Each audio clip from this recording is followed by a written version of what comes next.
الحمد للہ وحدہ والصلاة والسلام علی من لا نبی بعدہ فاعوذ باللہ من الشیطان الرجیم بسم اللہ الرحمن الرحیم قال اللہ سبحانہ وتعالی یا ایہا الناس اعبدوا ربکم الذی خلقکم والذین من قبلکم لعلکم تتقون الذي جعل لكم الأرض فراشا والسماء بناء وأنزل من السماء ماء فأخرج به من الثمرات رزقا لكم فلا تجعلوا لله أندادا وأنتم تعلمون۔ تدبر قرآن کے سلسلے میں یہ 10واں درس ہے۔ پھر پچھلے دروس کے اندر ہم نے سورہ بقرہ کے ابتدا میں جو 3 گروہوں کا تذکرہ ہوا ہے، مومنین، کافرین اور منافقین، ان کے بارے میں ہم نے گفتگو کی۔ آج کے درس میں انشاءاللہ مشرکین کے بارے میں گفتگو ہے کہ شرک کیا ہے، شرک کے انواع و اقسام کیا ہیں، شرک کا حکم کیا ہے، کیا کیا اعمال شرک ہیں، شرک کا انجام، اور شرک کس قدر خطرناک چیز ہے، کس قدر اسے ڈرنا چاہیے، اس سے بچنا کتنا ضروری ہے۔ تو شرک کے سلسلے میں مختلف احکام و مسائل آج کے درس میں انشاءاللہ بیان ہوں گے۔ سورہ بقرہ کی آیت نمبر 21 اور 22 میں نے پڑھی ہے۔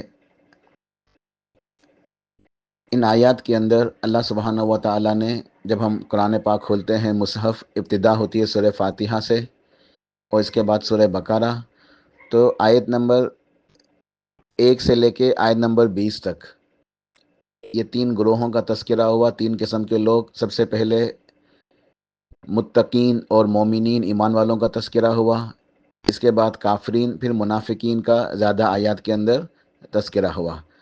ابھی آیت نمبر 21 اور 22 یہ قرآن پاک کے اندر جب ہم جو نزول کی ترتیب نہیں، جو مصحف کی ترتیب ہے، یعنی مصحف جو قرآن پاک آج ہمارے سامنے ہے، جس کو ہم کھولتے ہیں، تو قرآن پاک کی جو ترتیب ہمیں ملتی ہے، اس ترتیب کے اندر یہ اللہ سبحانہ و تعالیٰ کا پہلا حکم، اللہ رب العزت کا پہلا آرڈر، آپ کا پہلا فرمان ہمیں یہ ملتا ہے، اور وہ آیت کیا ہے؟ یا ایھا الناس اعبدوا ربکم۔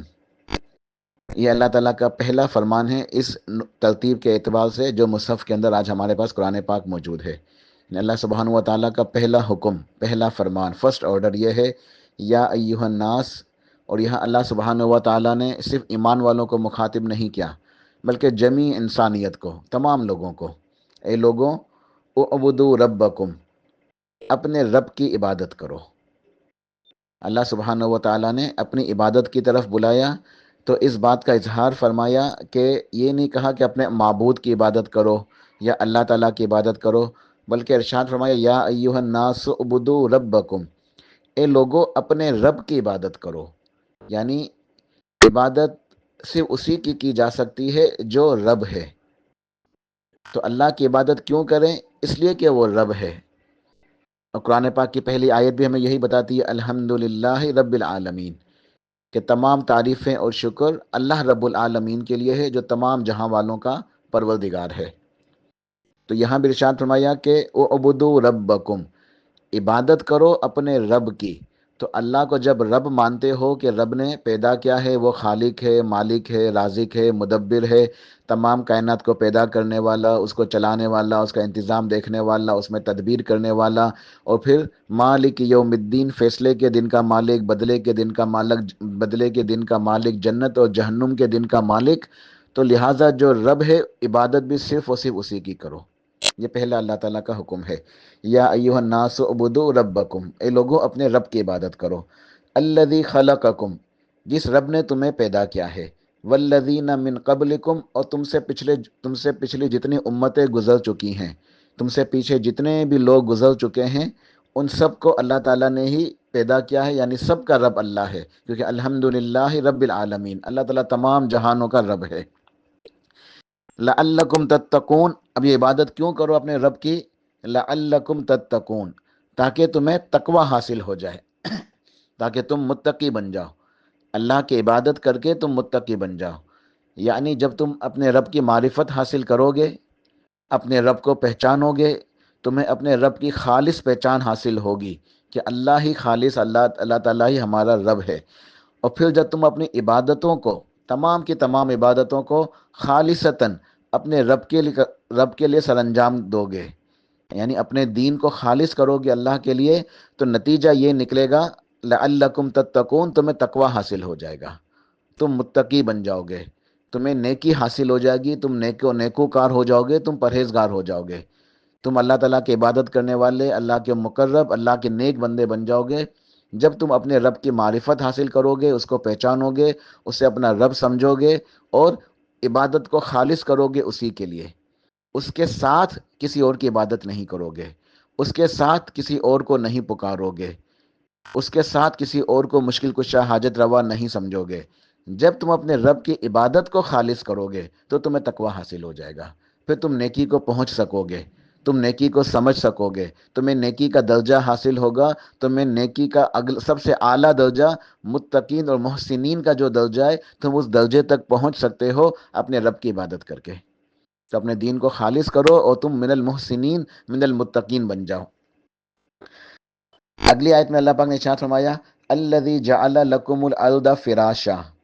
اب اللہ تعالیٰ نے اپنی ربوبیت کے دلائل یہاں بیان کیے کہ تم اپنے رب کی عبادت کیوں کرو، اس لیے کہ رب وہ ذات ہے جس نے تمہارے لیے زمین کو بچھا دیا، زمین کو بچھا دیا، تم زمین پہ چلتے ہو، زمین پہ سکونت اختیار کرتے ہو، کام کاج کرتے ہو، اپنا معاش تلاش کرتے ہو، اپنے گھر بار بناتے ہو، گھروں کے اندر آرام کرتے ہو، زمین پہ تم اٹھتے ہو، بیٹھتے ہو، چلتے ہو، تمہاری پوری زندگی زمین پہ گزر رہی ہے، اس رب نے تمہارے لیے زمین کو بچھا دیا ہے۔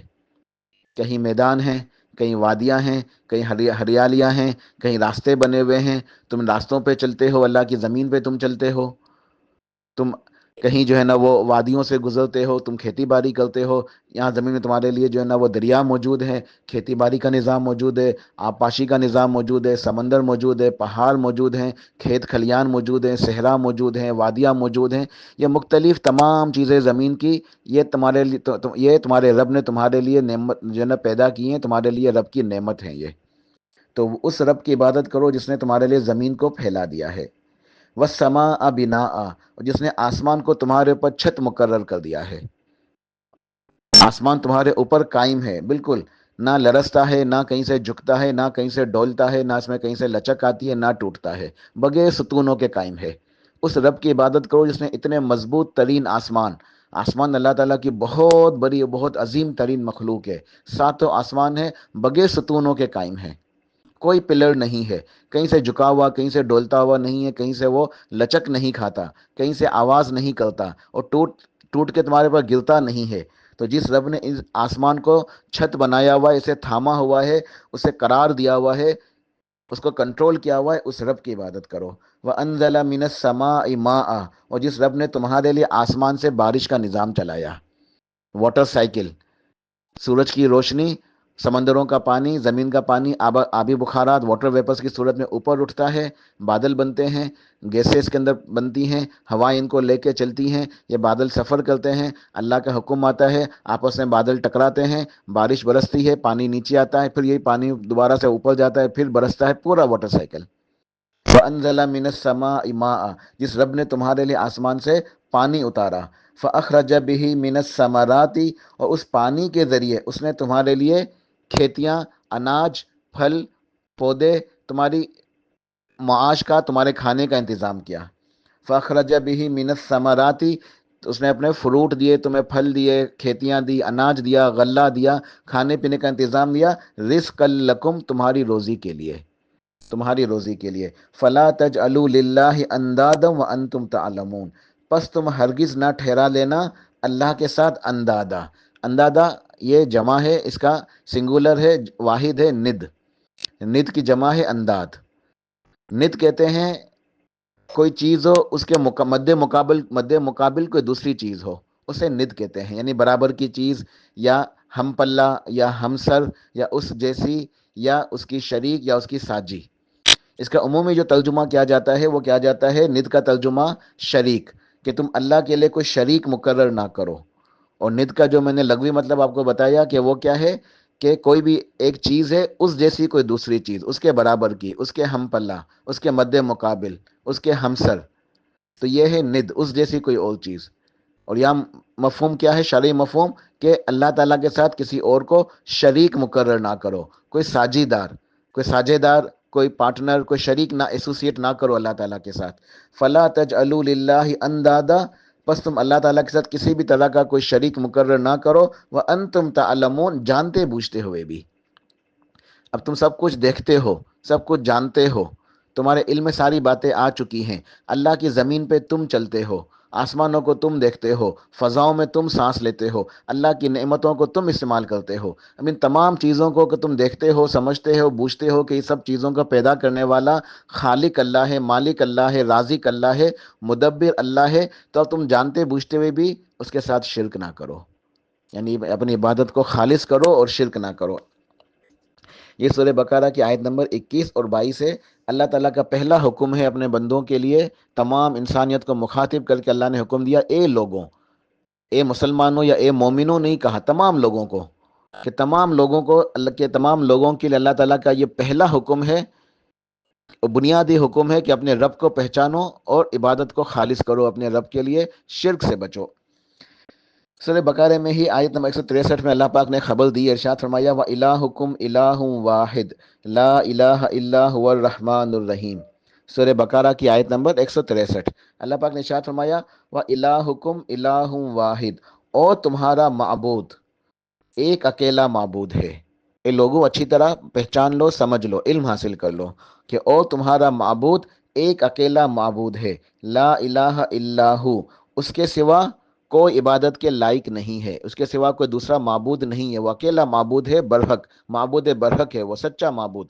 جھوٹے معبود تو تم نے بہت سارے بنا لیتے ہو دنیا کے اندر، جیسے عیسائیوں نے تین کا عقیدہ بنا لیا کہ تین خداؤں میں سے ایک ہے، نعوذ باللہ. حضرت عیسیٰ علیہ السلام کو بھی اللہ بنا دیا، حضرت مریم علیہ السلام کو بھی اللہ بنا دیا، ان کے ایک فرقے نے جبریل امین السلام کو بھی اللہ کے ساتھ مقرر کر دیا.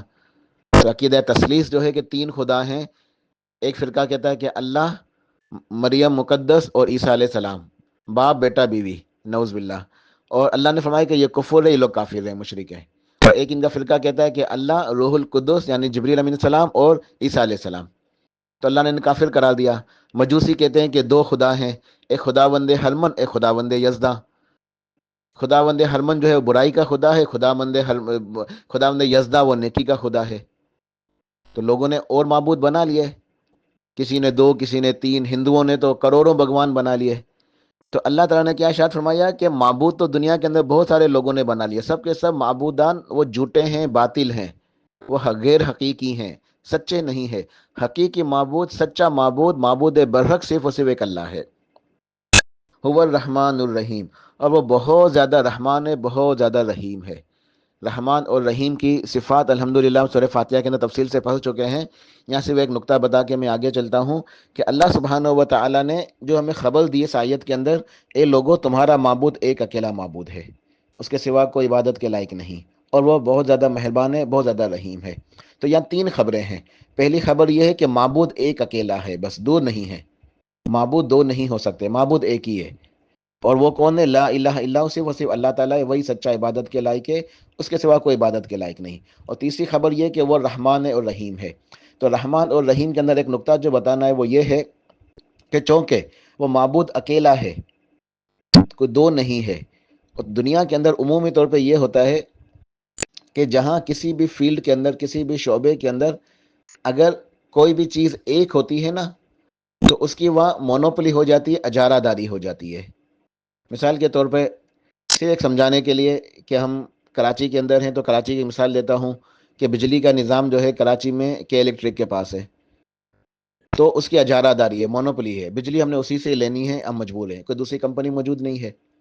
اب اس کے ظلم عام ہیں، سب جانتے ہیں، اوور بلنگ کرنا، ظلم کرنا، بہت سارے، اور لوڈ شیڈنگ وغیرہ، وہ بتانے کے لیے وقت نہیں ہے بہرحال، اور نہ بتانے کی ضرورت ہے، سب جانتے ہیں. تو یہ مجبوری کیوں ہے؟ کیونکہ کوئی دوسری کمپنی موجود نہیں ہے کہ الیکٹرک کے علاوہ، کہ چلو ٹھیک ہے یہ ظالم ہے، اس کا کوالٹی صحیح نہیں ہے، اس کی سروس صحیح نہیں ہے، اس کا بل زیادہ ہے، کسی اور کمپنی سے بجلی لے لو، دوسری کمپنی موجود ہی نہیں ہے.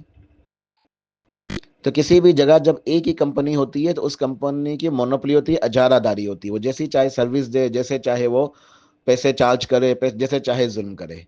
اب چونکہ یہاں اللہ تو صرف ایک ہی معبود ہے، اور معبود بھی کیسا ہے؟ ہر قسم کی قدرت اسی کے پاس ہے، ان اللہ علی کل شیء قدیر۔ تو وہ رب چاہے جو چاہے کر سکتا ہے، جس کے اوپر چاہے نعوذ باللہ اگر اللہ چاہے ظلم کرنا تو وہ کر سکتا ہے، جس کو چاہے جنت میں ڈالے، جس کو چاہے جہنم میں ڈالے، جس کو چاہے روزی دے، جس کو چاہے محروم کر دے، کسی کو شفا دے، کسی کو بیماری صحت دے، تو وہ جو چاہے کر سکتا ہے، کیونکہ وہ معبود ہے اور اکیلا ہے، اس کا کوئی دوسرا ہے ہی نہیں، کوئی اس سے پوچھ نہیں سکتا، کوئی اس کے آگے احتجاج نہیں کر سکتا، کوئی اس سے لڑ نہیں سکتا۔ تو اللہ جو چاہے کر سکتا ہے، اللہ چاہے تو ظلم بھی کر سکتا ہے، لیکن وہ رب یہ نہیں کہ وہ ظلم نہیں، ظلم سے پاک ہے، وہ ظلم سے پاک تو ہے، اس نے خود اپنے آپ پہ حرام کر دیا ہے، انی حرمت الظلم علی نفسی۔ حدیث قدسی کے الفاظ ہے کہ میں نے ظلم کرنا اپنے آپ کے اوپر حرام کر دیا، میں کبھی ظلم نہیں کرتا، ما انا میں اپنے بندوں کے اوپر ظلم کرنے والا نہیں۔ اس مفہوم کی بہت ساری جو ہے نا وہ آیتیں ہیں اور احادیث بھی موجود ہیں، وما انا ظلام للعبید، میں اپنے بندوں کے اوپر ظلم کرنے والا نہیں ہوں۔ تو وہ رب ایک تو ظلم سے پاک ہے، ظلم اس کی صفت نہیں ہے، وہ ظلم نہیں کرتا، بلکہ ارشاد فرمایا کہ وہ اکیلا ہے، وہ معبود ہے، لیکن وہ الرحمن الرحیم ہے، وہ بہت زیادہ کثرت سے رحمان ہے، بہت زیادہ کثرت سے رحیم ہے۔ بس ایک نقطہ بتانا تھا کہ وہ ظلم سے پاک ہے، وہ بہت زیادہ رحمان اور رحیم ہے۔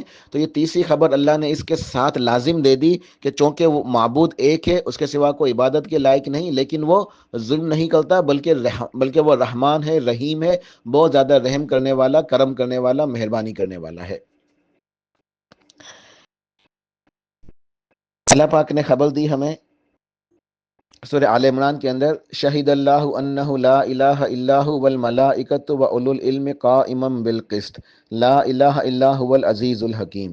سورہ آل عمران کی آیت نمبر 18 ہے، ہم اس کے اندر انشاءاللہ غور و فکر کرتے ہیں۔ اللہ پاک نے ارشاد فرمایا کہ شہید اللہ انہ لا الہ الا هو، کہ گواہی دی اللہ تعالیٰ نے، خود اللہ تعالیٰ نے گواہی دی کہ لا الہ الا ہو، لا الہ الا اللہ اس کائنات کی سب سے بڑی حقیقت ہے، سب سے بڑی سچائی ہے لا الہ الا اللہ، اور اس حقیقت کی سچائی کی گواہی سب سے پہلے خود اللہ تعالیٰ نے دی۔ اللہ تعالیٰ نے گواہی دی لا الہ الا اللہ کی کہ اللہ کے سوا کوئی معبود برحق نہیں، والملائکۃ، اور اس کے بعد فرشتوں نے گواہی دی۔ اللہ بھی گواہی دیتا ہے اور فرشتے بھی گواہی دیتے ہیں، وَأُولُو الْعِلْمِ قَائِمًا بِالْقِسْطِ، اور علم والے، جو علم والے ہیں اولو العلم، وہ بھی گواہی دیتے ہیں۔ اولو العلم سے کیا مراد ہے؟ مفسرین کہتے ہیں کہ اس سے مراد سب سے پہلے تو انبیاء علیہ السلام ہے، کہ گواہی دی لا الہ الا اللہ کی گواہی دیتے ہیں، اللہ تعالیٰ نے خود گواہی دی، خود گواہی دیتا ہے، فرشتے بھی اور انبیاء علیہ السلام بھی۔ اس کے بعد انبیاء علیہ السلام کے بعد صحابہ کرام، اور صحابہ کرام کے بعد امت کے علماء، امت کے علم والے جو توحید کا کلمہ لا الہ الا اللہ کا علم حاصل کرتے ہیں، اور یہ حکم بھی ہے فَعَلَمْ أَنَّهُ لَا إِلَهَ إِلَّا اللَّهِ، قرآن پاک کی سورہ محمد کی آیت ہے کہ پس آپ علم حاصل کریں لا الہ الا اللہ کا۔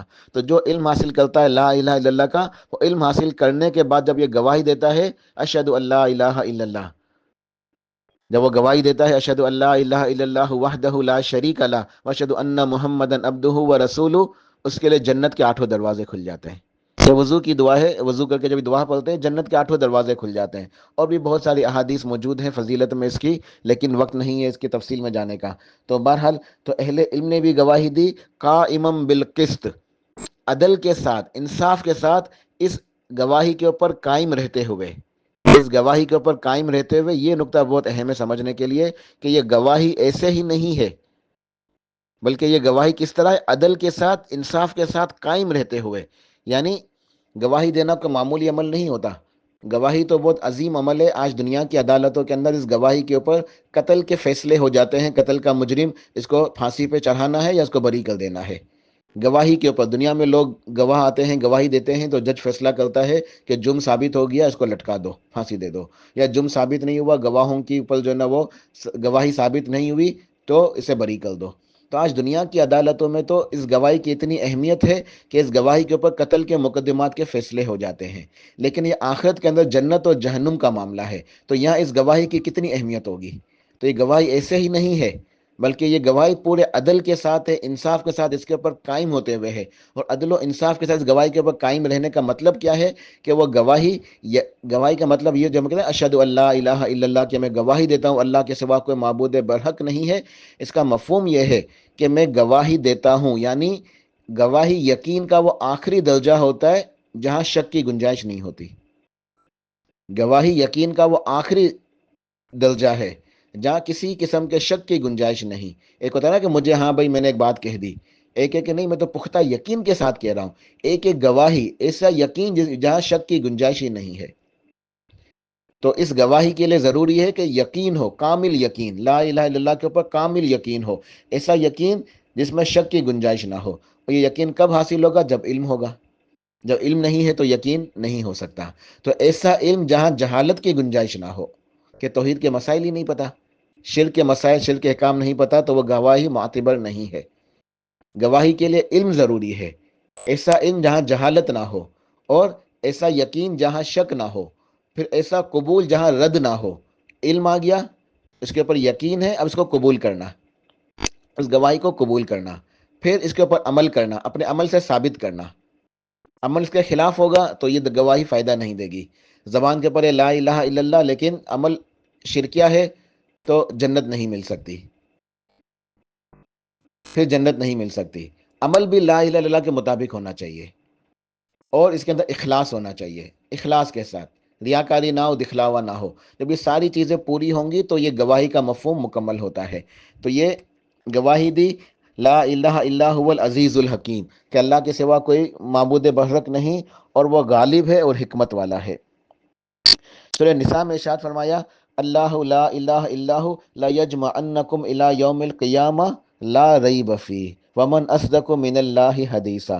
کہ اللہ، یہاں بھی اللہ پاک نے خبر دی ہمیں کہ اللہ لا الہ الا ہو، کہ اللہ کے سوا کوئی معبود برحق نہیں. لیجمعنکم الی یوم القیامہ، اس بات کا بھی یقین اپنے دل کے اندر بٹھا لو. عقیدہ توحید کے جب علم حاصل کر رہے ہو، اللہ کے اوپر ایمان لائے ہو، تو ایمان بالآخرہ، اس بات کا یقین بھی دل کے اندر بٹھا دو کہ وہ رب جس نے تمہیں پیدا کیا، جس کی تم نے عبادت کرنی ہے، وہ رب تمہیں ضرور بالضرور جمع کرے گا قیامت والے دن. لیجمعنکم الی یوم القیامہ، وہ تمہیں ضرور قیامت والے دن جمع کرے گا، اپنے سامنے کھڑا کرے گا اور حساب کتاب لے گا. اس بات پہ یقین کر لو. لا ریب فی، کوئی شک نہیں ہے اس کے اندر. لا الہ الا اللہ کے اندر کوئی شک نہیں ہے، توحید کے اندر کوئی شک نہیں ہے. اسی طرح عقیدہ آخرت کے اندر بھی کوئی شک نہیں ہے. وہ رب نے ضرور ہمیں موت دینی ہے، مرنے کے بعد دوبارہ زندہ کرنا ہے، اپنے سامنے کھڑا کرنا ہے، پھر حساب کتاب لینا ہے.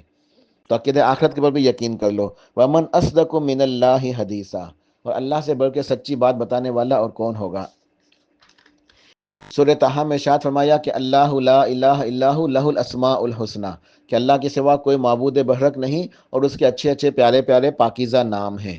یعنی اللہ تعالیٰ کی ربوبیت کو بھی مانو، اسی کو خالص کرو اپنی عبادت میں کے لیے، خالص ہو کے اللہ کی عبادت کرو. اور اللہ تعالیٰ کے اسماء و صفات کو بھی مانو کہ اللہ تعالیٰ کے اچھے اچھے پاکیزہ پیارے پیارے نام ہیں، اچھی اچھی پاکیزہ پیاری پیاری صفات ہیں. ان ناموں میں، صفات میں بھی اس کا کوئی شریک نہیں ہے، اس کا کوئی شریک نہیں ہے. لہٰذا ہر قسم کے شرک سے اپنے آپ کو بچاؤ.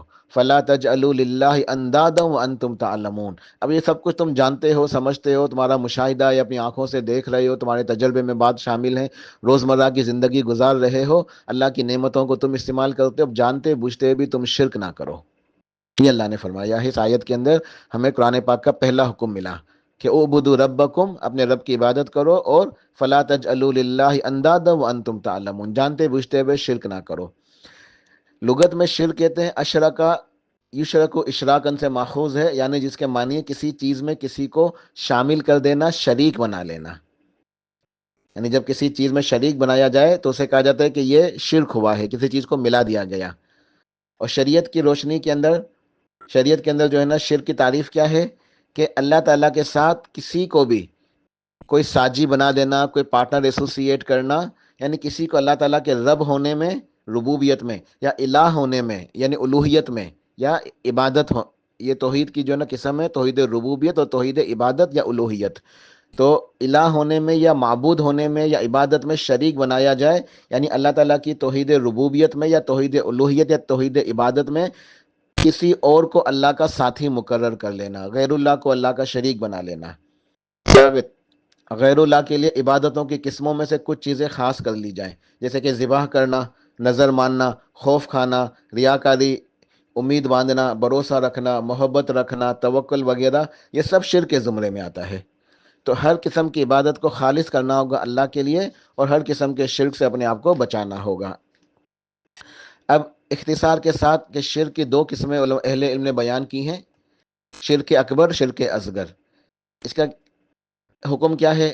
شرک اکبر یہ وہ شرک ہے جو اسلام سے آدمی کو خارج کر دیتا ہے، کہ اگر شرک کرنے والے نے شرک سے توبہ نہیں کی، اپنی اصلاح نہیں کی، حالت شرک میں ہی مر گیا، تو وہ مسلمان نہیں مرا، بلکہ وہ کفر کی شرک کی حالت میں مرا ہے، اور وہ ابدی جہنم میں ہے، وہ ہمیشہ ہمیشہ جہنم میں رہے گا، وہ کبھی جہنم سے نکلے گا نہیں اور کبھی جنت میں جائے گا نہیں۔ تو یہ ہے شرک اکبر۔ کتنا زیادہ ڈرنے کی ہمیں اس بات کے لیے ضرورت ہے کہ ہم ہر قسم کے شرک سے اپنے آپ کو بچائیں۔ تو عبادت کی انواع و اقسام میں سے کسی بھی قسم کو غیر اللہ کی طرف پھیر دینے کو شرک اکبر کہتے ہیں، جیسے کہ غیر اللہ سے دعا کرنا، فریاد کرنا، انہیں پکارنا، ان کے نام پہ نظریں ماننا وغیرہ، ان کو وسیلہ واسطہ دینا، جیسے کہ آج کل صاحب قبر جن و شیاطین کے ناموں پہ لوگ کرتے ہیں، اور اولیاء الکرام کے نام پہ۔ اسی طرح مردوں سے، جنوں سے، شیطانوں سے خوف کھانا کہ کہیں ایسا نہ ہو کہ اسے تکلیف و ضرر پہنچا دیں یا مہلک بیماریوں وغیرہ کے اندر مبتلا کر دیں، ٹھیک ہے۔ نیز اسی طریقے سے اپنی مرادوں اور حاجتوں میں کامیابی اور مصیبتوں اور بلاؤں سے نجات اور چھٹکارے کے لیے غیر اللہ سے امیدیں باندھے رکھنا، کہ یہ غیر اللہ سے ہمیں امید ہے کہ یہ ہمیں اللہ تعالیٰ سے دلا دیں گے، یہ ہمارے سفارشی بن جائیں گے، یہ ہمارے وسیلے واسطے ہیں، ہمیں یہ مصیبت سے نجات دلائیں گے اور فائدہ دلائیں گے اللہ تعالیٰ کے یہاں سے۔ یہ خود نہیں دیتے تھے، اللہ تعالیٰ سے ہمیں دلانے کا ذریعہ ہے، یہ اللہ سے قریب کرنے کا ذریعہ ہے۔ تو یہ سب کا سب شرک اکبر ہے، اور جبکہ حقیقت یہ ہے کہ ان سب پہ صرف اور صرف اللہ تعالیٰ ہی کا اختیار ہے، صرف اللہ عز و جل ہی کی ذات قادر مطلق ہے، اور بس اس کے سوا کوئی کسی کو فائدہ نقصان نہیں دے سکتا ہے۔ لیکن آج کل یہ ہماری بدنصیبی ہے کہ ہمارے معاشرے کے اندر ہم دیکھتے ہیں کہ چاروں طرف مشرکانہ رسوم، اولیاء صالحین کی قبروں پہ بنے ہوئے قبے اور ڈھانچے اور درگاہیں اور یہ شرک کی شکلیں عام پائی جاتی ہیں۔ اللہ ہم سب کو ان سب کا فہم عطا فرمائے، سے بچنے کی توفیق عطا فرمائے۔ تو یہ شرک اکبر ہے، اور شرک اکبر کا مرتکب ہمیشہ جہنم کے اندر رہے گا، کیونکہ وہ مسلمان نہیں ہے، وہ مشرک ہے، وہ اسلام سے خارج ہو چکا ہے۔ شرک اصغر ایک چھوٹا شرک یہ ہے کہ یہ دین اسلام سے خارج تو نہیں کرتا، مگر سے توحید میں کمی آ جاتی ہے، توحید میں نقص پیدا ہو جاتا ہے، انسان کا عقیدہ خراب ہو جاتا ہے۔ اب معاملہ یہ اللہ تعالیٰ کے مشیت کے اوپر ہے، تو چاہے تو اللہ تعالیٰ معاف فرما دے، چاہے تو اللہ تعالیٰ پہلے اس کی سزا دے، پھر جو نا معاف فرما کے جنت میں بھیجے۔ لیکن یہ بھی انتہائی خطرناک معاملہ ہے، اس لیے شرک اصغر سے بھی ڈرنا چاہیے۔ شرک اصغر کے اندر بھی علماء کہتے ہیں کہ دو باتیں، ایک شرک ظاہر ہے، ایک شرک خفی ہے۔ شرک اصغر کے اندر ایک شرک ظاہر اور شرک خفی۔ شرک ظاہر اہل علم لکھتے ہیں کہ اس کا تعلق الفاظ اور افعال سے ہوتا ہے۔ الفاظ کی مثال، مثلا زبان سے جو انسان شرک اصغر کرتا ہے، اس کی کیا مثال ہے کہ غیر اللہ کی قسم کھانا، اور اللہ کے نبی صلی اللہ علیہ وسلم کا فرمان ہے، آپ کی حدیث ہے، آپ نے ارشاد فرمایا کہ من حلف بغیر اللہ فقد کفر او اشرک، کہ جس نے غیر اللہ کی قسم کھائی اس نے تحقیق کفر کیا یا شرک کیا۔ تو یہ شرک اور کفر کون سا؟ یہ شرک اصغر ہے۔ تو غیر اللہ کی قسم کھانا، اسی طرح یہ کہہ دینا کہ ماشاء اللہ و شئت، کہ جو اللہ نے چاہا اور آپ نے چاہا، تو یہ شرک ہے کہ ہم نے اللہ تعالیٰ کی اور مخلوق کی مشیت کو برابر کر دیا، یہ شرک ہے۔ ایک مرتبہ ایک صحابی آتے ہیں اللہ کے نبی علیہ الصلوۃ والسلام کے پاس، اور وہ یہ جملہ کہہ دیتے ہیں ماشاء اللہ و شئت، تو آپ علیہ الصلوۃ والسلام کو بہت زیادہ جو ہے نا غصہ آتا ہے، آپ کو چہرہ مبارک غصے سے سرخ ہو جاتا ہے، سبحان اللہ سبحان اللہ سبحان اللہ، اللہ کی پاکیزگی بیان کرتے ہیں، پھر اسے ڈانٹتے ہوئے فرماتے ہیں اجعلتنی للہ ندا، کہ تو نے کیا کہہ دیا، کیا تو نے مجھے اللہ کے ہمسر کر دیا، اللہ کے برابر کر دیا، اللہ کا شریک مقرر کر دیا؟ کل ما شاء اللہ وحدہ، بلکہ تم صرف یہ کہو کہ جو اکیلا اللہ چاہے۔ یہ سنن نسائی کی روایت ہے۔ تو بہرحال اس طرح کہنا اور یہ کہنا کہ لولا اللہ و فلان، اگر اللہ نہ ہوتا، فلان نہ ہوتا، تو یہ تمام جو ہے نا شرک اصغر ہے، جو انسان یعنی زبان سے، الفاظ سے جو ہے نا یہ شرک کرتا ہے۔ تو صحیح طریقہ یہ ہے کہ انسان بیچ میں سما کا لفظ استعمال کرے، کہ ماشاء اللہ سما، کہ جو اللہ چاہے پھر آپ چاہیں، یا یوں کہے کہ لولا اللہ سما فلان، کہ اگر اللہ نے چاہا اور پھر اللہ فلان نے، تو جو سما ہے پھر یہ کیا کرے گا، یہ اللہ کی مشیت کو اوپر کرے گا اور بندے کی مشیت کو نیچے کر دے گا، اور بندے کی مشیت کو اللہ کی مشیت کے تابع کر دے گا، تو انسان شرک سے بچ جائے گا۔ ایک علمی نکتہ ہے سمجھنے کے لیے، مثال کے طور پہ کوئی انسان یہ کہتا ہے کہ ماشاء اللہ و شئت، اب اس کا کہنے کا مطلب کیا ہے کہ جو اللہ چاہے اور آپ چاہے، تو یہ شرکیہ جملہ ہے۔ اگر ایک انسان یوں کہتا ہے کہ ماشاء اللہ ثم ما شئت، تو یہ شرکیہ جملہ نہیں ہے، اس کی اجازت ہے۔ اب اس کا مفہوم کیا ہے کہ جو اللہ چاہے پھر اللہ کی چاہت کے بعد آپ چاہیں، یعنی آپ کا جو چاہنا ہے، آپ کی جو چاہت ہے وہ اللہ کی چاہت کے نیچے ہے اور اس کے زیر تحت ہے، کہ اگر اللہ چاہے پھر اس کے بعد آپ چاہیں، کہ اللہ کی توفیق کے تحت، اللہ کی زیر تابع، اللہ کی مشیت کے تحت اللہ پھر توفیق دے آپ کو، پھر اللہ اور آپ کی چاہت اللہ کی چاہت کے نیچے ہے، تو یہ جملہ صحیح ہو جائے گا۔ تو یہ علمی نکتہ ہے کہ سما بیچ میں لگانا چاہیے بہرحال۔ تو یہ شرک جو ہے نا یہ ظاہر ہے، ٹھیک ہے۔ اسی طرح جو ہے نا شرک خفی ہے۔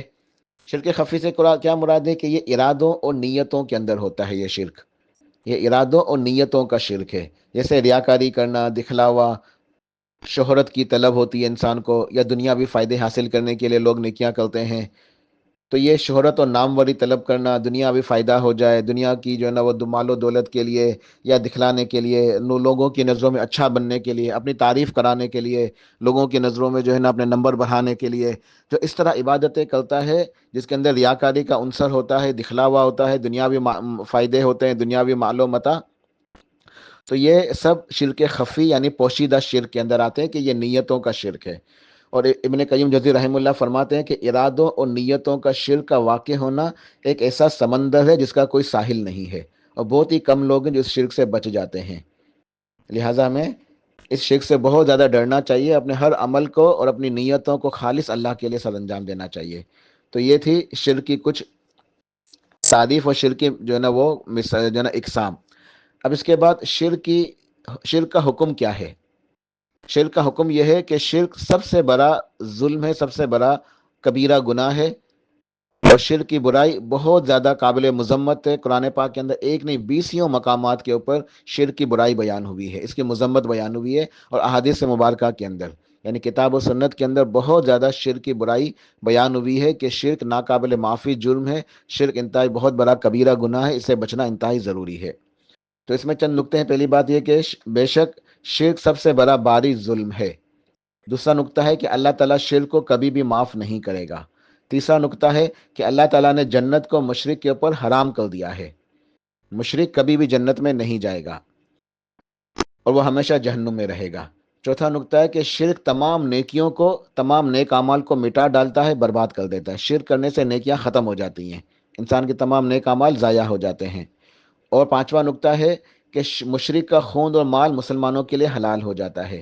اور چھٹا نکتہ کہ شرک تمام کبیرہ گناہوں میں سب سے باری گناہ ہے۔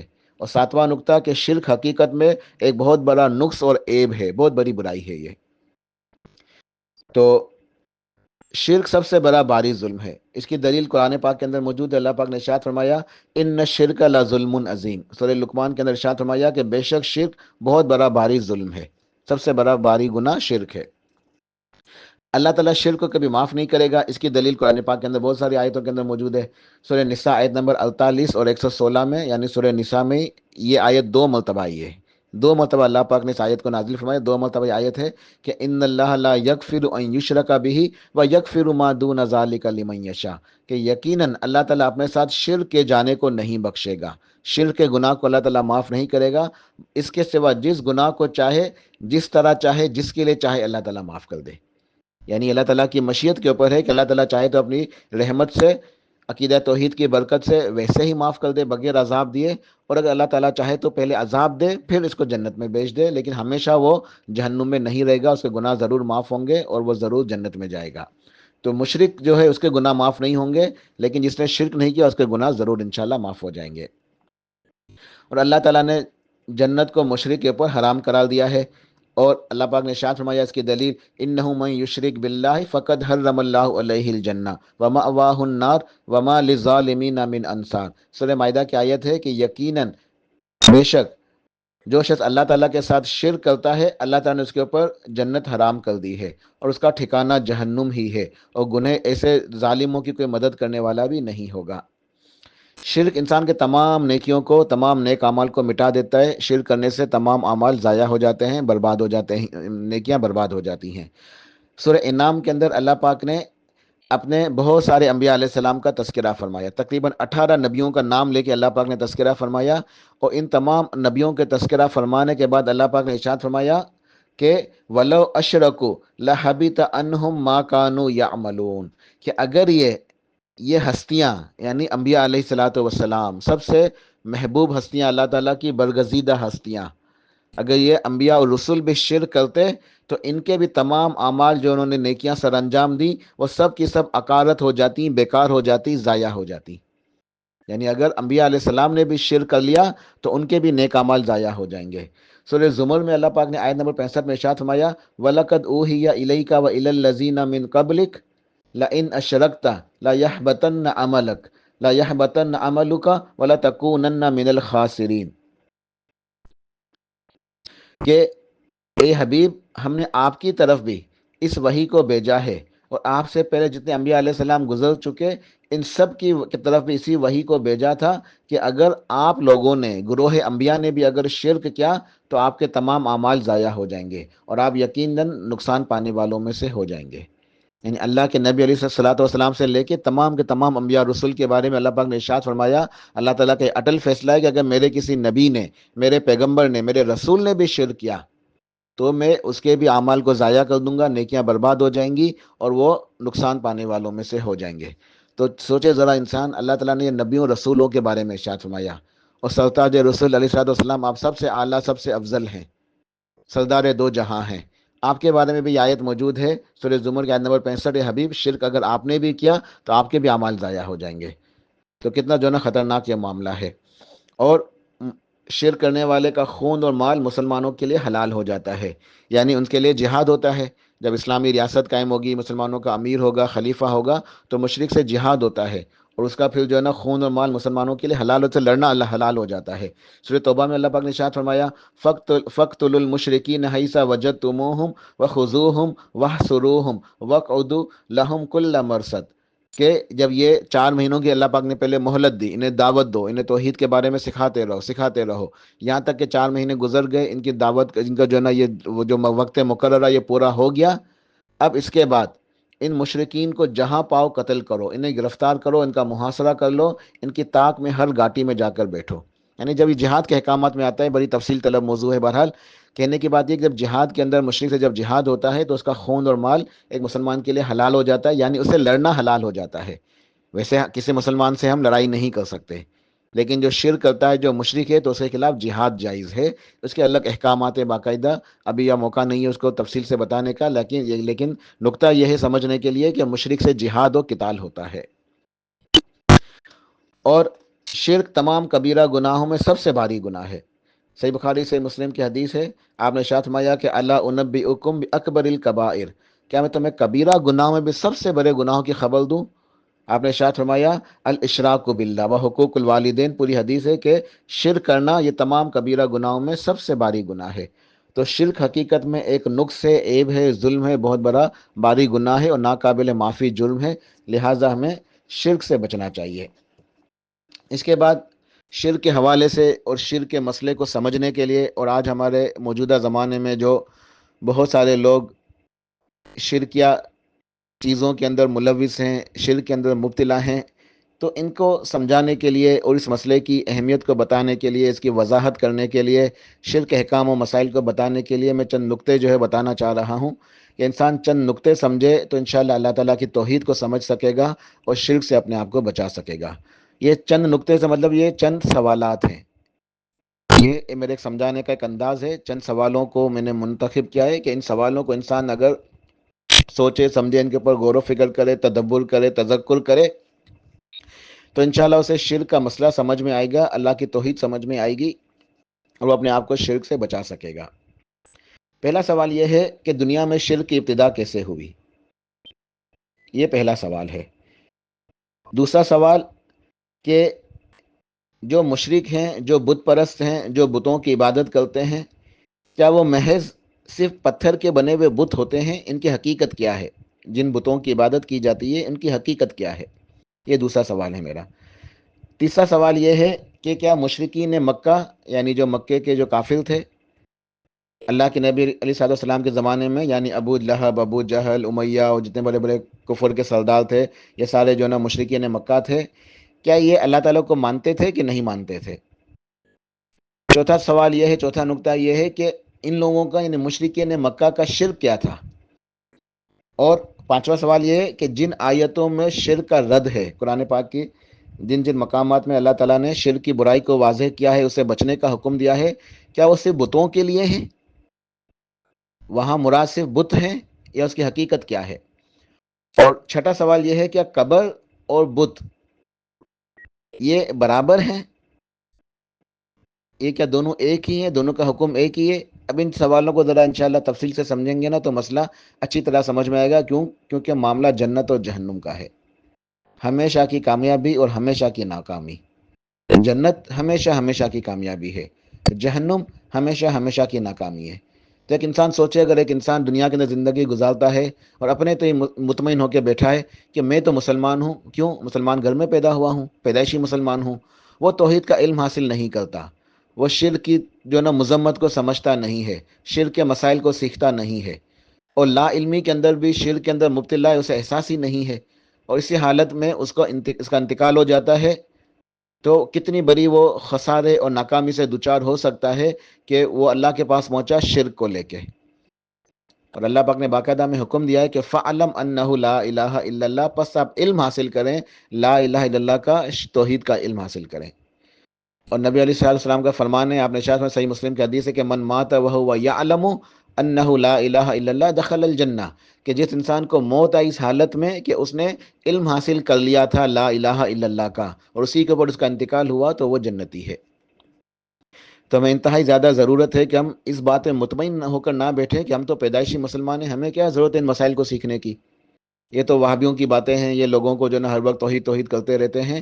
ہم تو الحمدللہ شرک نہیں کر سکتے. یہ باقاعدہ سوچ پائی جاتی ہے معاشرے کے اندر کہ ہم تو مسلمان ہیں، اہل السنہ و جماعت، ہم تھوڑی شرک کر سکتے ہیں. یہ جو باتیں قرآن پاک کے اندر بتائی گئی ہیں، احادیث کے اندر، ان کے مخاطب تو صرف مشرکین مکہ تھے. وہ بتوں کی عبادت کرتے تو وہ بتوں کی عبادت کرنے والے. اور یہ وہابی لوگ یہ کیا کرتے ہیں؟ جن آیتوں کے اندر جو نا توحید کا تذکرہ ہے، شرک سے بچنے کا حکم ہے، وہ بتوں کے لیے ہمارے اوپر چسپاں کر دیتے ہیں، وہ ہمارے اوپر لگا دے کہ تم لوگ شرک کرتے ہو. تو یہ سوچ پائی جاتی ہے. تو اسی لیے میں نے ان سوالوں کو منتخب کیا ہے کہ انسان جو ہے ان سوچ سے باہر نکلے اور اپنے ذہن کو وسیع کرتے ہوئے اللہ تعالیٰ سے مدد مانگتے ہوئے ان مسائل کو سیکھے اور توحید کا علم حاصل کرے. سب سے پہلا نقطہ کہ شرک کی ابتدا. شرک کی ابتدا کیسے ہوئی؟ صحیح بخاری، صحیح مسلم کے اندر اور دیگر محدثین نے بھی نقل کی ہے یہ باتیں، اور احادیث کے اندر موجود ہیں. مفسرین نے اپنی تفسیر کی کتابوں کے اندر موجود کی ہیں کہ سیدنا آدم علیہ السلام سے لے کے سیدنا نوح علیہ السلام تک یہ 10 قرن یعنی 10 صدیوں کا جو نا وقت ہے، 1000 سال. اور ان 10 صدیوں کے اندر دنیا کے اندر دیگر گناہ تو موجود تھے لیکن شرک کا گناہ نہیں تھا. آدم علیہ السلام سے لے کے نوح علیہ السلام تک 1000 سال ہیں، 10 صدیاں ہیں. اس پورے اتنے طویل وقت میں دنیا میں شرک نہیں تھا.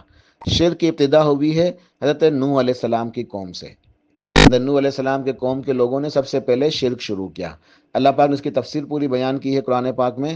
ایک آیت سورہ نوح کی، وَقَالُوا لَا تَذَرُنَّ آلِهَتَكُمْ وَلَا تَذَرُنَّ وَدًّا وَلَا سُوَاعًا وَلَا يَغُوثَ وَيَعُوقَ وَنَسْرًا، کہ ان کے کفر کے یعنی شرک کے سردار جو تھے، بڑے بڑے قبیلے کے جو لوگ تھے جن کی باتیں مانی جاتی تھی، جو چودھری قسم کے لوگ تھے، جو سردار تھے، ان لوگوں نے کیا کہا؟ انہوں نے جو ان کے نیچے کے لوگ تھے، جو ان کی باتوں کے جو نا وہ انڈر رہتے تھے، ان کے تابع رہتے تھے، ان سے کہا کہ ہرگز نہ چھوڑنا تم، لا تذرن آلہتکم، تم لوگ اپنے معبودوں کو ہرگز نہ چھوڑنا. کہ نوح علیہ السلام کی باتوں میں آ کے، ان کی توحید کی باتوں میں آ کے تم اپنے معبودوں کو چھوڑنا بیٹھنا، ہرگز. پابندی یعنی ان کو تاکید کرتے ہیں کہ ہرگز نہ چھوڑنا تم اپنے معبودوں کو. ولا تذرن، تم ہرگز نہ چھوڑنا ود کو، ولا سواع اور سواع کو، ولا یغوس اور یغوس کو، و یعوق اور یعوق کو، و نصرا اور نصر کو. یہ ود، سوا، یغوس، یعوق اور نصر یہ کون تھے؟ تفسیر کی کتابوں کے اندر موجود ہے، بخاری وغیرہ کی احادیث موجود ہے، صحیح بخاری وغیرہ کی، دیگر محدثین کی بھی، کہ یہ 5 بزرگ تھے، ود، سوا، یغوس، یعوق اور نصر. یہ 5 حضرت نوح علیہ السلام کی قوم کے 5 بزرگ تھے، بڑے عابد تھے، عبادت کرنے والے، اللہ والے تھے، اولیاء اللہ، صالحین. حضرت آدم علیہ السلام اور حضرت نوح علیہ السلام کے سچے پیروکار، تابع فرمان، صالحین میں سے تھے. یہ اللہ تعالیٰ کی عبادت کرتے تھے. جب ان کا انتقال ہو گیا تو پھر شیطان نے ان لوگوں کو ورگلایا، ان لوگوں کو بٹکایا، شرک کا راستہ دکھایا. کس طرح؟ انہیں کہنے لگا کہ یہ اللہ کے 5 بزرگ تھے، یہ نیک لوگ تھے، اولیاء کرام تھے، یہ تو اللہ کی عبادت کر کے چلے گئے، تو تمہیں چاہیے کہ اب ان کا بہت زیادہ جو ہے نا ذکر کرو، ان کو یاد رکھو۔ تو وہ لوگ ان کو ذکر کرتے کہ یہ ود، سوا، یغوث، یعوق، نصر وغیرہ ہمارے اچھے لوگ تھے، صالحین میں سے تھے، اولیاء کرام تھے، وہ ان کو جو ہے نا یاد کرتے اور ان کا ذکر خیر کرتے۔ صرف یہاں تک معاملہ تھا، ابھی تک شرک شروع نہیں ہوا تھا۔ پھر یہ مردود ان کے پاس دوبارہ آتا ہے اور کہتا ہے کہ تم تو ان کو بھول بھی جاؤ گے، اور تم نہیں بولو گے تمہارے بچے بھول جائیں گے، پھر کیوں نہ ان کی تصویریں جو ہے نا تم رکھ لو، یہ 5 نیک لوگ ہیں، ان کی تصویریں رکھ لو۔ دیکھیں اسلام کے اندر تصویر اسی لیے جائز نہیں ہے، منع ہے۔ اکثر آج کل تصویر کا فتنہ تو بہت زیادہ عام ہے، بہت لوگ اس کو گناہ ہی نہیں سمجھتے، لیکن اسلام میں تصویر منع ہے۔ تو اس شیطان نے کیا کہا کہ تم لوگوں کو ان کی تصویریں رکھ لو تاکہ ان کو بھول نہ جاؤ۔ پھر سب سے پہلے ان سے جنہوں کو تصویریں لا کے دے دی، پھر وہ تصویروں کو وہاں اپنے جہاں جمع ہوتے تھے، جہاں ان کی مجلس کی جگہ تھی، وہاں تصویریں رکھ دی گئیں اور ان کا ذکر خیر ہوتا، ابھی تک شرک نہیں ہوا تھا۔ پھر اس شیطان نے کیا کہا کہ ایک وقت آئے گا یہ تصویریں بھی بوسیدہ ہو جائیں گی، پرانی ہو جائیں گی، میں تمہیں ان کی مورتیاں بنا دیتا ہوں۔ پھر اس مردود نے ان کی مورتیاں، ان کے بت لا کے دے دیے 5 بزرگوں کے، اور وہ بت وہاں رکھے گئے ان کی مجلسوں میں جہاں یہ لوگ بیٹھتے تھے، ان کو یاد کرتے تھے۔ تو ابھی تک معاملہ صرف یاد کرنے تک، بیٹھنے تک تھا، لیکن شرک کی ابتدا نہیں ہوئی تھی۔ یہ اسٹیپ بائی اسٹیپ شیطان ان کو اس راستے پہ لے کے جا رہا تھا۔ پھر اس نے ان کو تصویریں اور بت زیادہ دے دیے کہ ایک جگہ تم یہاں اپنے جو ایک مرکزی مجلس ہے، جو جمع ہونے کی جگہ تھی قوم کی، وہاں رکھتے ہو، اپنے گھروں میں بھی رکھو تاکہ تمہارے بچوں کو بھی یاد رہے، ان کو بھی دیکھنے کا موقع ملے۔ تو یہ اس طریقے سے تصویریں اور مورتیاں، بت لوگوں کے گھروں کے اندر بھی پہنچ گئے، اور یہ لوگ جو ان کا یاد کرتے تھے، ان کی تعریفیں کرتے تھے، ان کی باتوں کو یاد کر کے پرانی باتیں کہ اتنے اچھے لوگ تھے، نیک لوگ تھے، عبادتیں کرتے تھے، ان کا انتقال ہو گیا، یہ نسل گزر گئی، ابھی تک شرک نہیں ہوا، یہ نسل گزر گئی۔ اب آئی ان کی اگلی نسل، ان کے بچے جوان ہوئے، اب چونکہ علم کم ہوتا جا رہا تھا، علم ختم ہوتا جا رہا تھا، اور شیطان ان کو اسٹیپ بائی اسٹیپ بہکا رہا تھا۔ اب اس کے بچوں کو شیطان نے جو ہے نا یہ سمجھا دیا کہ جو تمہارے بزرگ تھے، یعنی تمہارے آبا و اجداد، جو تمہارے باپ دادا وغیرہ، یہ کیا کرتے تھے، یہ جو 5 بزرگ ہیں، ان کے نام کے وسیلوں واسطوں سے جو ہے نا ان کو جو ہے نا بیچ میں درمیان میں ڈالتے تھے اللہ کی عبادت کے لیے، لہٰذا تم بھی ایسا کرو، ان کے ذریعے سے اللہ کی عبادت کرو۔ یہ اس ملدود نے، شیطان جو ہے نا ملعون نے ان لوگوں کو سمجھایا کہ تمہارے باپ دادا تو حقیقت میں ان کے ذریعے سے عبادت کرتے تھے، تو یہ بڑی ان کی اہمیت ہے، ان سے فراموش، ان سے غافل نہ ہو جانا۔ پھر یہ وسیلے واسطے کا شرک شروع ہو گیا ان کی قوم کے اندر، اور آہستہ آہستہ اس طریقے سے پوری بت پرستی شروع ہو گئی۔ تو اس طرح شرک کی ابتدا ہوئی دنیا کے اندر، کہ نیک لوگ تھے، اولیاء کرام تھے، صالحین تھے، ان کو پہلے یاد کیا جاتا، پھر ان کی تصویریں بنائی گئیں، پھر ان کی مورتیاں بنائی گئی، ان کے نام کے وسیلے واسطے دیے گئے، ان کے ذریعے سے اللہ کی عبادت کی گئی، اور پھر آہستہ آہستہ بت پرستی شروع ہو گئی، اور شرک جو ہے نا وہ شروع ہو گیا باقاعدہ طور پہ۔ تو اب ہمارے لیے یہ نصیحت یہ ہے کہ اگر ہم ان معاملات کو، ان چیزوں کو، ان احکام کو سمجھیں کہ اولیاء کرام کا ایک مرتبہ ہے، وہ قابل عزت ہیں، ہمیں ان کے ساتھ ایک عقیدت ہونی چاہیے، ان کا احترام ہونا چاہیے، ہمیں ان کا ذکر خیر کرنا چاہیے، ان کے لیے دعائیں کرنی چاہیے، لیکن وہ مشکل کشا نہیں ہو سکتے، وہ حاجت روا دستگیر نہیں، وہ اللہ کے بندے تھے۔ تو جو انہوں نے کام کیا وہی کام ہمیں کرنا چاہیے، انہوں نے اللہ کی عبادت کی تو ہم بھی اللہ کی عبادت کریں، براہ راست، ڈائریکٹ، بغیر وسیلوں واسطوں کے۔ یہ نیک لوگ، یہ بزرگ، ان کا ایک مقام مرتبہ اللہ کے پاس ہے، یہ برزخی زندگی میں ان کا دنیا سے اب کوئی تعلق نہیں ہے، نہ ہماری پکار کو سنتے ہیں، نہ جواب دے سکتے ہیں، نہ ہمیں اللہ سے کوئی فائدہ دلا سکتے ہیں، نہ نقصان سے بچا سکتے ہیں۔ تو ہمارے لیے نصیحت یہ کہ ہم خالص ہو کے، اخلاص کے ساتھ ڈائریکٹ اللہ تعالیٰ کو پکاریں۔ تو یہ پہلا سبب نقطہ ہے کہ دنیا کے اندر شرک کی ابتدا کیسے ہوئی۔ پھر دوسرا نقطہ یہ تھا کہ کیا یہ محض پتھر کے بت ہیں؟ تو میں نے یہ بات بتائی کہ یہ جو دنیا میں سب سے پہلے جو شرک کی ابتدا ہوئی، جو بت بنائے گئے، وہ نوح علیہ السلام کی قوم کے 5 نیک لوگ تھے، ود، سوا، یغوث، یعوق اور نصر۔ تو دنیا کے اندر کوئی ایسا بیوقوف نہیں ہوتا ہے کہ وہ ایک مٹی سے، یا جو ہے نا لکڑی سے، یا جو ہے نا وہ کسی بھی چیز سے جو ہے نا ایک خود اپنے ہاتھوں سے ایک فرضی بت بنائے، جس کے پیچھے کوئی کنیکشن نہ ہو، کوئی یادگار نہ ہو، کوئی علامت نہ ہو، بلکہ وہ محض ایسے ہی اپنی مرضی سے ایک فرضی بت بنا لے اور اس کی عبادت شروع کر دے۔ ایسا نہیں ہوتا، کوئی ایسا بیوقوف نہیں ہے دنیا کے اندر۔ جتنے بھی لوگوں کے جو ہے نا بت بنائے گئے ہیں، یا جتنے بھی شرک ہو رہے ہیں، قبر پرستی یا جو ہے نا یہ بت پرستی، ان کے پیچھے فارمولہ یہ ہوتا ہے کہ یہ جیتے جاگتے کردار ہوتے ہیں، نیک لوگ ہوتے ہیں، جب یہ مر جاتے ہیں تو ان کے مرنے کے بعد ان کی یادگار کے طور پر، ان کی یادگار کے طور پر ان کو یاد رکھنے کے طور پر، ایک علامتی طور پہ ان کے بت بنائے جاتے ہیں۔ تو جو بت پرست لوگ ہیں وہ محض پتھر کے بت نہیں ہوتے، وہ فلزی بت نہیں ہوتے، بلکہ ان کے پیچھے کوئی علامت ہوتی ہے، کوئی یادگار ہوتی ہے، ان کے پیچھے کوئی جیتا جاگتا وجود ہوتا ہے۔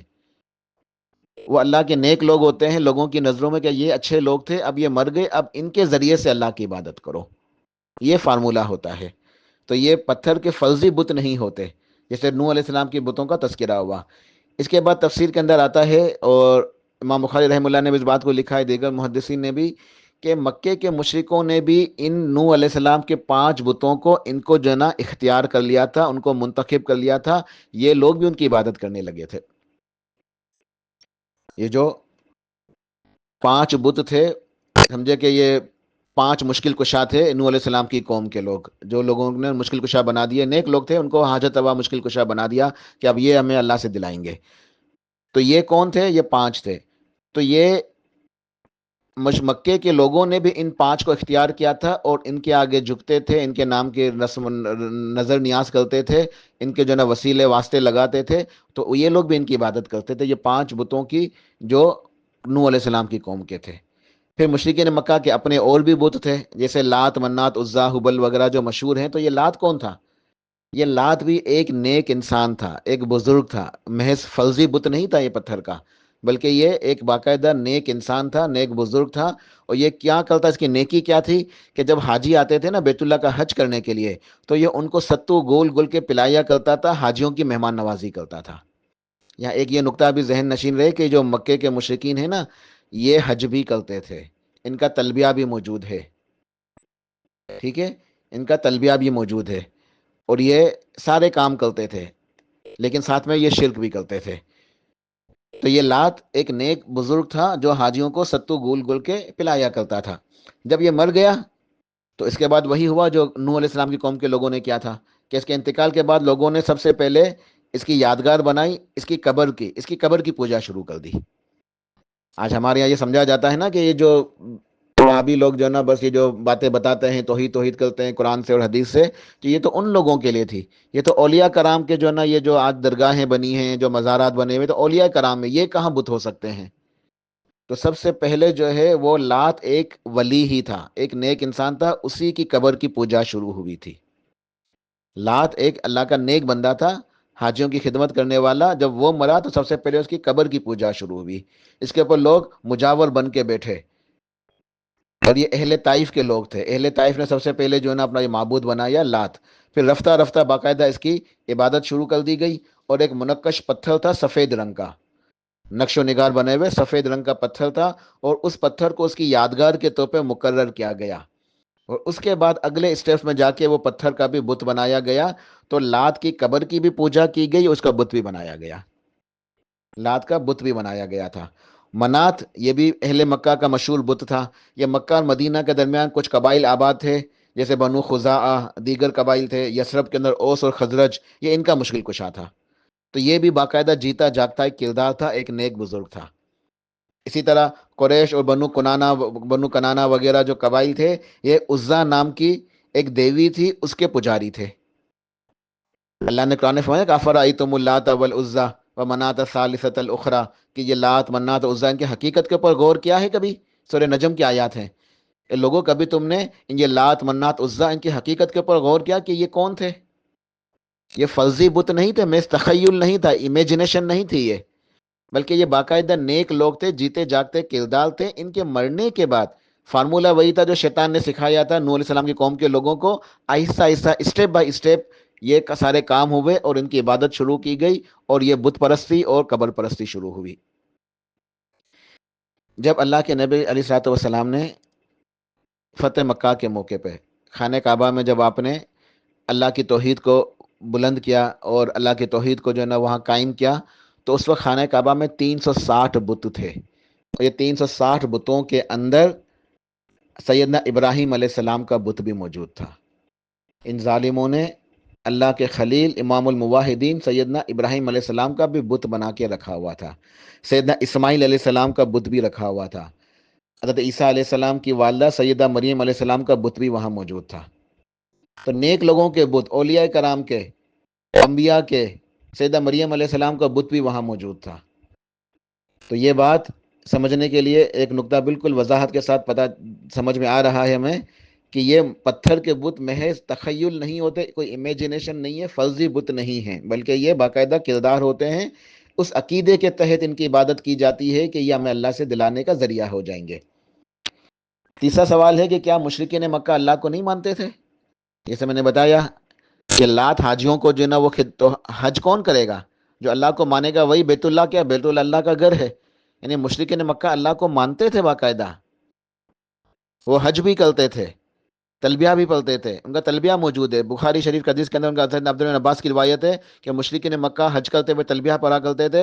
یہ جو مشرک جنہیں اللہ نے مشرک کہا، کافر کہا، جن کے ساتھ جہاد ہوا، جنہیں قتل کیا گیا، جن کی عورتوں کو لونڈیاں بنایا گیا، جن کا مال غنیمت تقسیم ہوا، یہ مشرک تھے، کافر تھے، لیکن یہ اللہ کو مانتے تھے۔ اور ان کا تلبیہ ہے لبیک اللہم لبیک لبیک لا شریک لک لبیک الا شریکا ھو لک تملکہ وما ملک۔ یہ ان کا تلبیہ ہے۔ ان کا تلبیہ کیا ہے کہ لبیک اللہم لبیک، اے اللہ میں حاضر ہوں، تیرا کوئی شریک نہیں۔ یہ بھی کہتے ہیں کہ تیرا کوئی شریک نہیں، آگے کہتے ہیں الا شریکا، مگر اے اللہ ہاں تیرا ایک شریک ہے۔ پہلے کہتے ہیں کہ لا شریک لک، تیرا کوئی شریک نہیں، پھر بعد میں کہتے ہیں الا شریکا، ہاں اللہ تیرے کچھ شریک موجود ہیں، الا شریکا ھو لک، لیکن وہ تجھ ہی سے ہیں، تو نے ہی ان کو پیدا کیا ہے، تو ہی ان کا رب ہے، وہ خود سے پیدا نہیں ہوئے۔ الا شریکن ھو لک تملکہ وما ملک، ملکیت تو اللہ تیری ہے، ان کے ملکیت میں کچھ بھی نہیں ہے۔ دیکھیں کیا کہہ رہے ہیں، اللہ تیرا شریک موجود ہے، الا شریکن، اور ھو لک وہ تجھ سے ہے کہ تو نے ان کو پیدا کیا ہے، اور وہ کیا ہے، ان کی اپنی ملکیت کچھ بھی نہیں ہے، ملکیت تیری ہے، لیکن وہ چونکہ تجھ سے ہیں، تیرے نیک ہیں، تیرے اولیاء کرام ہیں، تیرے صالحین ہیں، ان کا ایک مقام و مرتبہ ہے، تو وہ تجھ سے ہمیں قریب کر دیتے ہیں، تجھ سے دلانے کا ذریعہ ہے۔ یہ ان کا عقیدہ تھا۔ اور قرآن پاک کے اندر کئی مقام پہ اللہ پاک نے ارشاد فرمایا، سورہ یونس کے ایک آیت پڑھوں گا میں، اس کے علاوہ اور بھی آیت ہے، لیکن طوالت کے خوف سے میں زیادہ آیت نہیں پڑھ رہا، لیکن بہت سارے آیت میں اللہ پاک نے ارشاد فرمایا کہ آپ اے میرے حبیب ان سے پوچھئے، کل من یرزقکم من السماء والارض، آپ ان سے پوچھئے کہ ذرا بتاؤ مکے کے لوگوں، تمہیں آسمان سے زمین سے روزی کون دیتا ہے؟ امن یملک السمع والابصار، کون تمہاری سماعت اور تمہاری ابصار، تمہاری آنکھوں کا، تمہاری کانوں کا مالک کون ہے؟ ومن یخرج الحی من المیت ویخرج المیت من الحی، کون ہے جو زندہ کو مردہ سے، مردہ سے زندہ کو نکالتا ہے؟ ومن یدبر الامر، اس پوری کائنات کا نظام کون چلا رہا ہے؟ فسیقولون اللہ، یہ یقیناً یہی کہیں گے کہ اللہ چلا رہا ہے۔ یعنی اس بات کو مانتے ہیں کہ اللہ نے ہمیں پیدا کیا، ہماری آنکھوں کا، بصارت کا مالک اللہ ہے، زندہ سے مردہ کو، مردہ سے زندہ کو نکالنے والا، تمام کائنات کو پیدا کرنے والا، اس کے انتظام کو چلانے والا کون ہے؟ اللہ ہے۔ افلا تتقون، آپ ان سے کہیے میرے حبیب پھر تم لوگ ڈرتے کیوں نہیں ہو؟ جب تم اللہ کو اپنا رب مانتے ہو تو عبادت کو کیوں خالص نہیں کرتے؟ کیوں اللہ کو اخلاص کے ساتھ نہیں پکارتے؟ کیوں پھر تم شرک کرتے ہو؟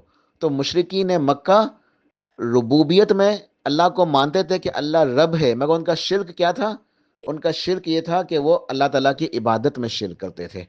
یہ چوتھا سوال ہے کہ مشرکین مکہ کا شرک کیا تھا؟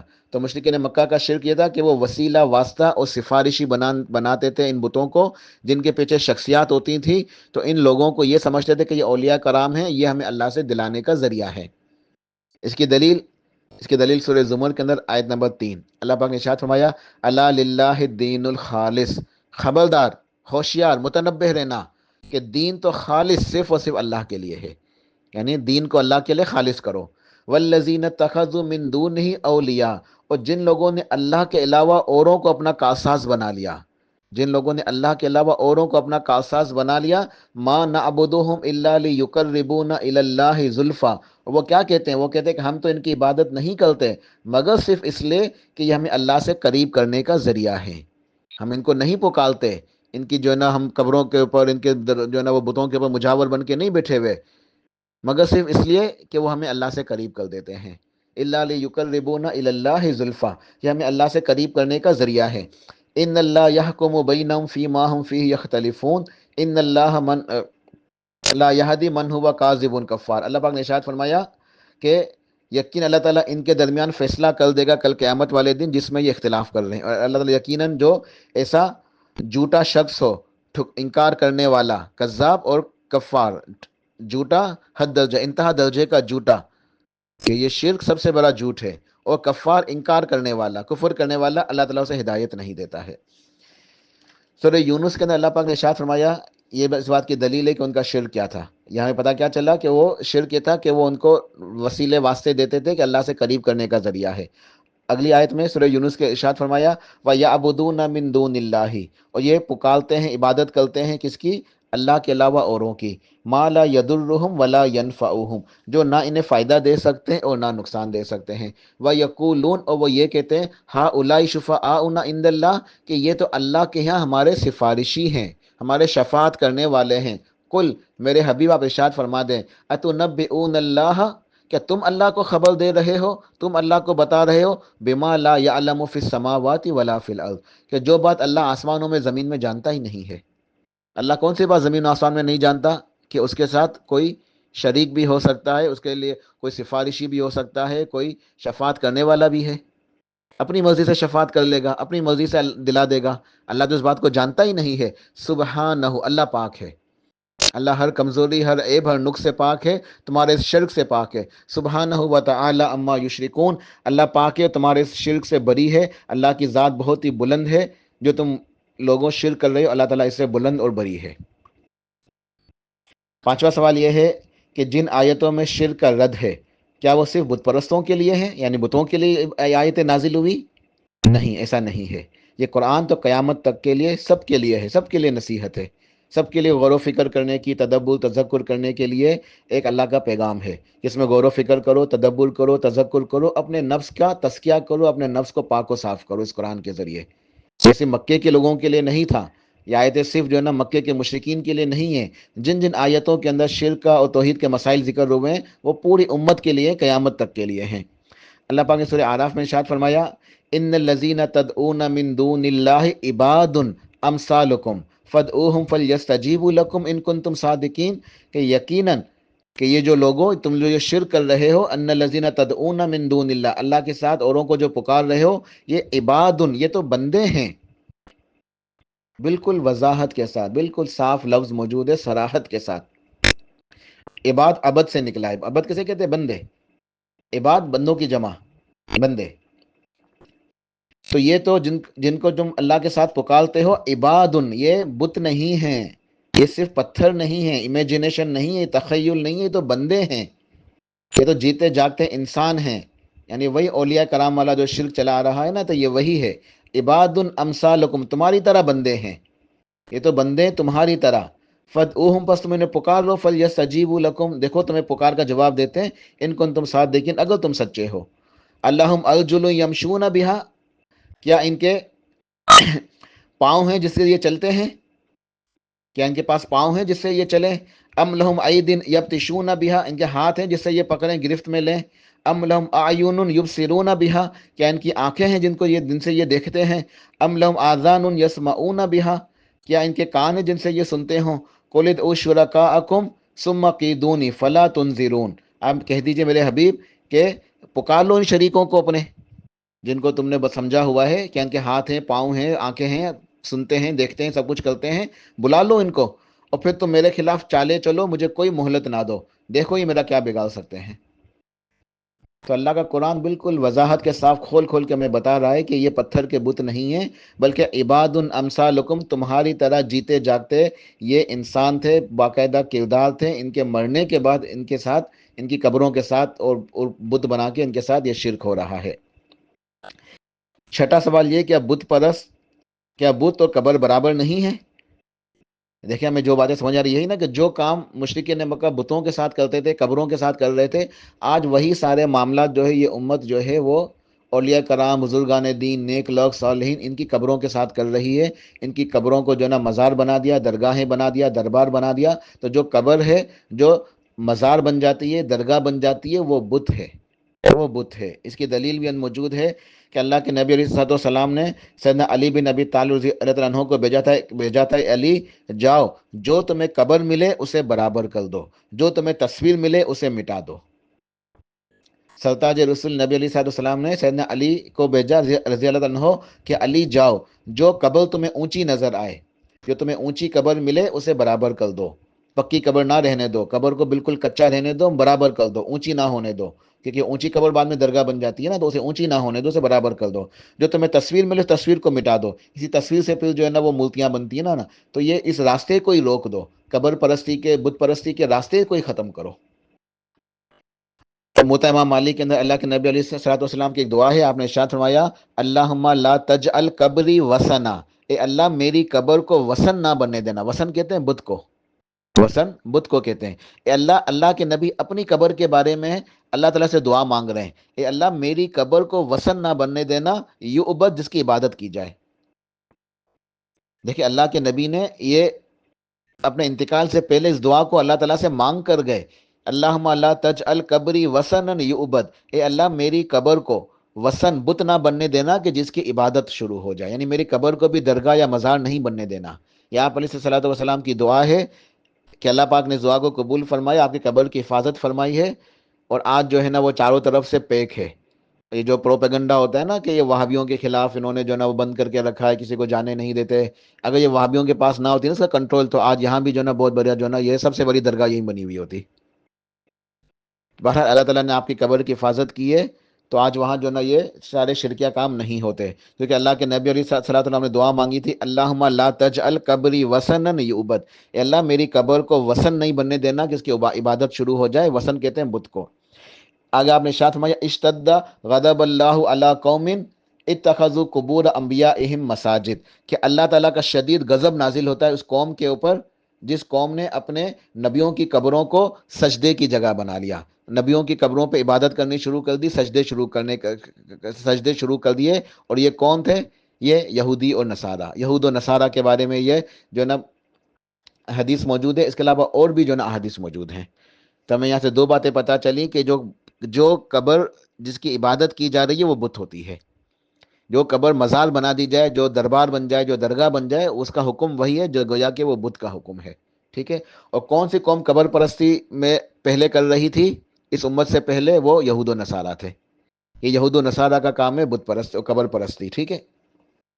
تو ان سوالات سے ہمیں 6 سوال جو میں نے جمع کیے، ان سے ہمیں کیا باتیں سمجھ میں آئیں کہ مشرکین مکہ ایسے پتھروں کو نہیں بناتے تھے بت، بلکہ باقاعدہ جیتے جاگتے وہ کردار ہوتے تھے۔ تو ہمیں کیا چاہیے کہ اولیاء کرام صالحین کی عزت کریں، لیکن ان کی قبروں کو قبر رہنے دیں اور درگاہ نہ بنائیں۔ اور جو مشرکین مکہ کرتے تھے وہ وسیلے واسطے کا شرک، اس سے ہمیں بچنا چاہیے، بلکہ اللہ کو خالص ہو کے پکارنا چاہیے، خالص ہو کے اللہ کی عبادت کرنی چاہیے بغیر وسیلے واسطے کے۔ یہ وسیلے واسطے کا شرک یہ مشرکین مکہ کا شرک تھا، جنہیں اللہ تعالیٰ نے مشرک بھی قرار دیا، کافر بھی قرار دیا، جو ہمیشہ کے لیے ناکام ہو گئے اور جہنم میں چلے گئے۔ قرآن پاک میں بہت سارے مقام پہ ایک آیت ہے جس کے اندر ایک بات سمجھائی گئی ہے کہ ما اللہ، لفظ کیا ہے؟ ما اللہ، اللہ کے ساتھ، اللہ کے ساتھ کسی کو نہ پکارو، اللہ کے ساتھ کسی کو نہ پکارو۔ یہ سنت کے اندر، احادیث کے اندر بھی یہ اس مفہوم کے احادیث موجود ہیں، اور قرآن پاک کے اندر بھی بہت سارے مقام پہ آیات موجود ہیں۔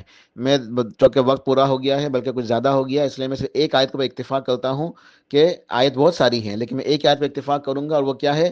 سورہ قصص کی آیت نمبر 88 ہے، وَلَا تَدْعُ مَعَ اللَّهِ إِلَٰهًا آخَرَ لَا إِلَٰهَ إِلَّا هُوَ وَلَا تَدْعُ مَعَ اللَّهِ إِلَٰهًا آخَرَ لَا إِلَٰهَ إِلَّا هُوَ كُلُّ شَيْءٍ هَالِكٌ إِلَّا وَجْهَهُ لَهُ الْحُكْمُ وَإِلَيْهِ تُرْجَعُونَ۔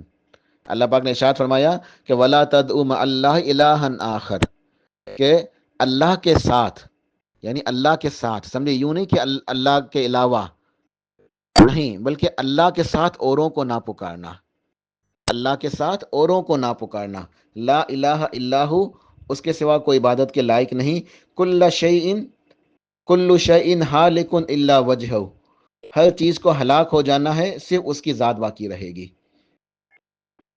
کل من علیہا فان، کہ اس کی جو ہے نا وہ ذات جو ہے نا وہ باقی رہے گی، باقی ہر چیز کو فنا ہے، کل من علیہا فان ویبقی وجہ ربک ذو الجلال والاکرام، وہ رب ذوالجلال کی ذات باقی رہے گی، باقی ہر چیز مٹ جائے گی، فنا ہو جائے گی، سب کو موت آنی ہے، اسے موت نہیں آئے گی۔ تو لہ الحکم و الیہ ترجعون، اسی کا حکم چلتا ہے اور اسی کی طرف لوٹ کے جانا ہے۔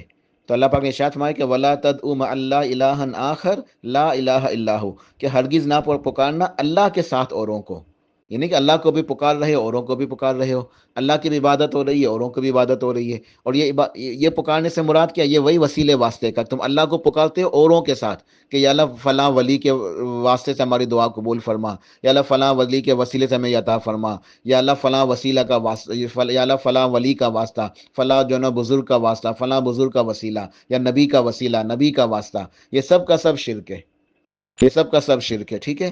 تو اللہ پاک نے ارشاد فرمایا کہ ولا تدعوا مع اللہ الہا آخر، کہ تم اللہ کے ساتھ اوروں کو نہ پکارنا، لا الہ الا ہو، اللہ کے اس کے سوا کوئی معبود برحق نہیں، کل شیء ہالک الا وجہہ، اور ہر چیز فنا ہو جائے گی، سب کو مل جانا ہے، مٹ جانا ہے، ختم ہو جانا ہے سوائے اللہ کی ذات کے، لہ الحکم، اسی کا حکم چلتا ہے، وإلیہ ترجعون، اسی کی طرف تم نے پلٹ کے جانا ہے، اسی کی طرف پلٹ کے جانا ہے۔ تو یہ شرک و مشرکین کے حوالے سے کچھ احکام و مسائل تھے، ایک دو باتیں رہ گئی ہیں جو انشاءاللہ میں بعد میں کنٹینیو کر لوں گا، جب ہم اس کے بعد کچھ دروس کے بعد ہم آیت الکرسی کے اوپر جب آئیں گے تو وہاں انشاءاللہ جو باتیں رہ گئی اس کو مکمل کر لوں گا۔ اس درس کو میں یہیں پہ اس کا اکتفا کرتا ہوں۔ ان کا خلاصہ یہ ہے ہم کہ ایاک نعبد و ایاک نستعین، اے اللہ ہم صرف اور صرف تیری ہی عبادت کرتے ہیں اور صرف اور صرف تجھ ہی سے مدد مانگتے ہیں، ٹھیک ہے؟ تو ہمیں ہر قسم کے شرک سے اپنے آپ کو بچانا چاہیے۔ اللہ پاک عمل کی توفیق عطا فرمائے۔ سبحان ربک رب العزت عما یصفون وسلام علی المرسلین والحمد للہ رب العالمین۔